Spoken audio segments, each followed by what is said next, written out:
मराठी भाषेबद्दल आमदारांमध्येच अनास्था असल्याचं आज दिसून आलं।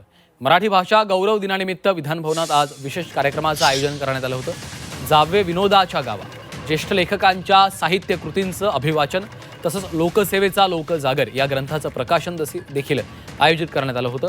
मुख्यमंत्र्यांनी सर्व पक्षाच्या आमदारांना या कार्यक्रमाचं निमंत्रणही दिलं होतं, मात्र 90% अधिक आमदार या कार्यक्रमाला गैरहजर राहिलेले आहेत। सकाळी 10 वाजता सुरू झालेल्या या कार्यक्रमासाठी मुख्यमंत्री आणि दोन्ही उपमुख्यमंत्र्यांसह काही प्रमुख मंत्री वेळेवर उपस्थित राहिले होते, मात्र आमदारांनी या कार्यक्रमाकडे पाठ फिरवली तर काही आमदार उशिराने कार्यक्रमाला हजर झाले।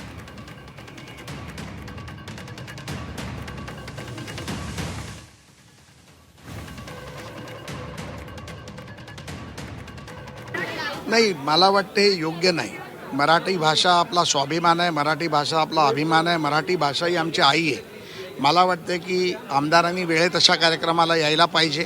आपल्या भाषेचा आपण सन्मान नाही केला तर जगात कोण सन्मान करणार? त्यामुळे या बाबतीत योग्य निर्णय राज्याचे मुख्यमंत्री निश्चितपणे घेतील, कारण राज्याच्या मुख्यमंत्र्यांनी काल सभागृहात देखील सांगितलं की मराठी भाषा आमचा अभिमान आहे, स्वाभिमान आहे आणि तो आम्ही टिकवणार आहोत। परंतु हा कार्यक्रमाला चाललोय चांगली भूमिका घेऊन आपलं सरकार पुढे चाललंय। मराठी भाषेच्या संदर्भात जी जागृती होणं आवश्यक आहे।